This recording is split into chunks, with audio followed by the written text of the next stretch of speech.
Reine méprisée, femme de pouvoir et mère de l'un des rois les plus illustres de l'histoire de France. La vie d'Anne d'Autriche, c'est celle d'une femme qui a tout risqué pour son fils face aux complots et aux guerres qui menacèrent son trône. Née à Valladolid en 1601, Anne est la fille du roi Philippe III d'Espagne et de Marguerite d'Autriche. Princesse espagnole, elle est aussi archiduchesse d'Autriche. À 14 ans, elle est mariée au jeune roi de France Louis XIII pour sceller la paix entre les deux pays. Mais cette union n'est pas heureuse. Le roi néglige son épouse, qui est isolée à la cour. Son incapacité à donner des héritiers à la couronne alimente toutes les spéculations.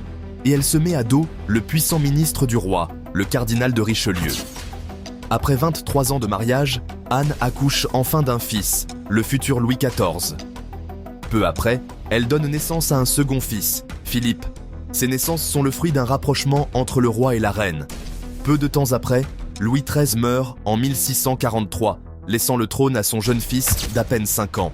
Anne devient alors régente du royaume. Durant cette période, elle s'appuie sur le cardinal Mazarin, le successeur de Richelieu.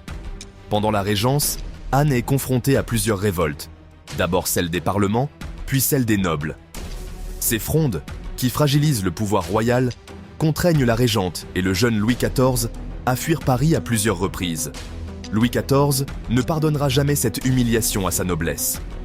Après la fin de la régence, Anne reste une conseillère influente auprès de son fils. Souffrant d'un cancer du sein, elle se retire de la politique et s'éteint en 1666 à l'âge de 64 ans. Reine négligée puis régente contestée, Anne d'Autriche a lutté toute sa vie pour protéger son fils et garantir son trône. Et toi, tu connaissais son histoire ?